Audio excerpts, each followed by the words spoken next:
For the average person listening right now, Dave, who drives a taxi, or Jenny, who works as a receptionist, or Clive, who's a nurse, what is the most important thing we haven't talked about that we should have talked about as it pertains to their life today?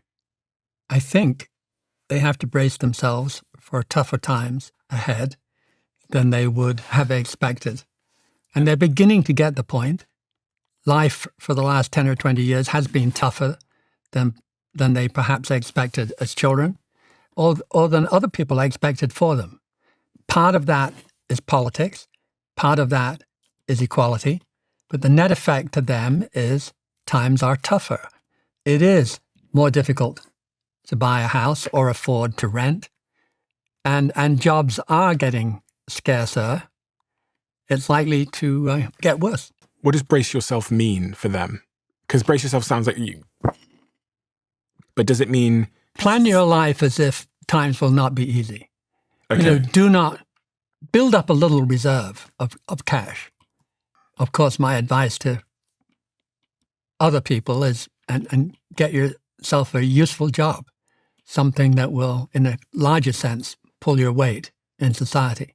Upskill, change skills, learn something? Mechanical, fixing, repairing, things that engineering. Things that will need humans. And research, science in general. Make friends. Make friends. Make sure you live in a tight society if you can. Very difficult today, obviously. Would you be thinking about the country you live in at this moment in time? Absolutely. Really? Is there any countries you wouldn't live in if you were Dave or Jenny?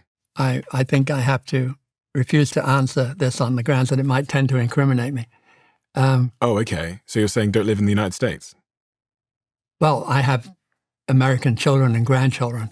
Why not the United States? It holds out too much chance that the social contract is dissolving.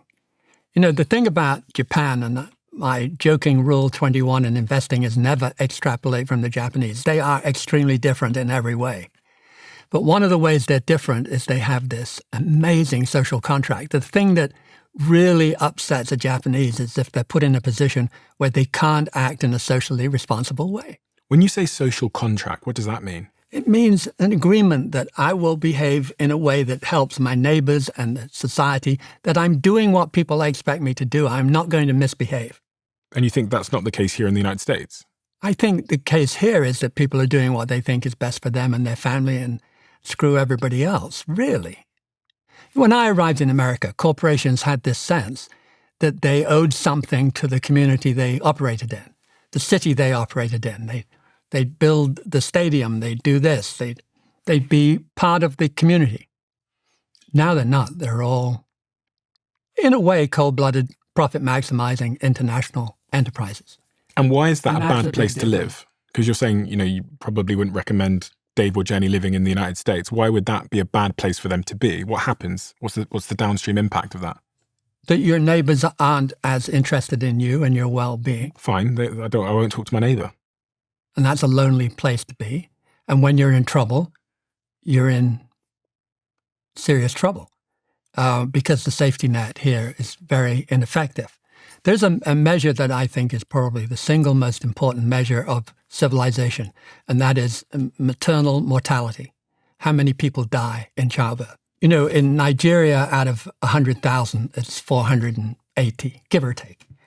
And in America, in the black population, it's 44. In the whole population, it's like 21 or 20. Curiously, in the American Asian population, it's 13. And then you go down the list. In Britain, it's 5. In Germany, it's 4. In Sweden, it's 2.1. In Norway, it's 0. There were no mothers who died last year or the year before. What better definition of civilization than looking after the mothers giving birth? How is it possible that a country, more or less the richest in the world, it's not just that they're the worst in the rich world, it's that they are 50% worse than the next worst. 50% more mothers die here than in the second worst country in the developed world. How is that possible? The answer is it happens. And it's because the inequality is so extreme in the medical system that if you don't have lots of money, you're quite likely to die in childbirth. I mean, of course, the numbers are not huge. 20 out of 100,000 is not, but it's a terrible contrast. It's a sign of something. It's a sign of something. That's It's a sign of whether people are. It's a sign of the social contract. So where's a good place to live then, if not here? Denmark, Japan, even France, Germany.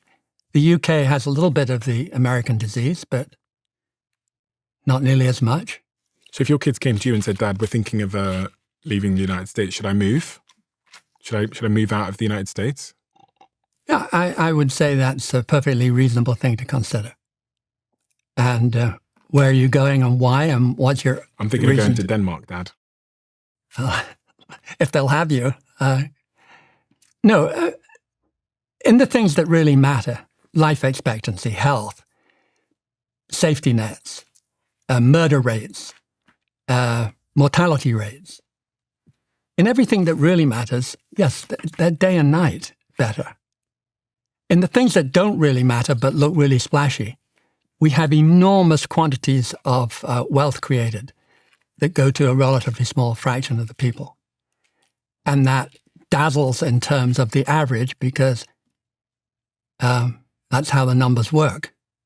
If you look at how well off the bottom quartile are, America doesn't score well at all. Jeremy, we have a closing tradition where the last guest leaves a question for the next guest, not knowing who they're leaving it for. The question left for you is, if you could not fail, what would your next goal be that you would set for yourself? There was a book written in the 1960s called Silent Spring. Carl Carson, I think her name was. And it changed for quite a number of years. It did what books never do, really. It became a political monster, and everyone studied it, and it had an effect. It changed the game. I would like to write something about toxicity and social contract, really, particularly nurturing a family. We've got to find, in the end, a community that encourages children. The downside of the brutally efficient capitalist system that we have, its focus on financial achievement and so on, and very little emphasis on community and child rearing and so on. If we don't, we fail as a society pretty quickly. We have to detoxify. We have to encourage, to create an environment where people want to have children. Mm. If I could write a book that would pull a Silent Spring, I would sit down tomorrow and start it. The making of a perma bear. Perma should be in inverted commas, really.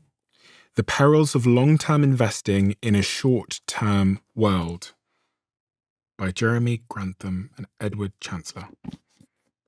Who is this book for? Oh, people who have an interest in the stock market. It has a little bit of climate change and toxicity. My co-writer is a professional, and he tried to limit me quite sensibly, feeling that our main market was investors who would be turned off by too much of the stuff we've been talking about. And you cover things also like economics, value investing, being a bear, and predicting a bubble, and what to do about all of those things. But it's really a useful counterintuitive, not counterintuitive, but it's a frame of thinking that will help you be more realistic, especially when psychology is prone to take over and make you wildly, recklessly optimistic. And be more confident in your judgment. Big companies cannot advise you. It's just suicidal for their business. So you are on your own. Look at the data. A bubble is not hard to see. There's this kind of plane, and then there's a Himalayan peak, which eventually goes back. And I mean, that's exactly what we're seeing. It's exactly what history looks like. Have the courage to look at that, make your own conclusion, get out of the most dangerous part, and do it now. Don't wait for help, because no help is coming. Large enterprises almost never get the big turning points because they can't take the career risk involved. And every big corporation needs a leader who has political skills.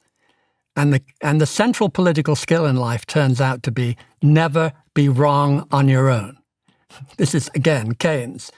You can be wrong in company, you can jump off the cliff together, you will never lose your job because of that.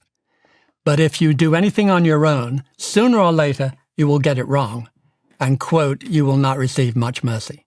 If you love the Diary of a CEO brand and you watch this channel, please do me a huge favor. Become part of the 15% of the viewers on this channel that have hit the subscribe button. It helps us tremendously, and the bigger the channel gets, the bigger the guests.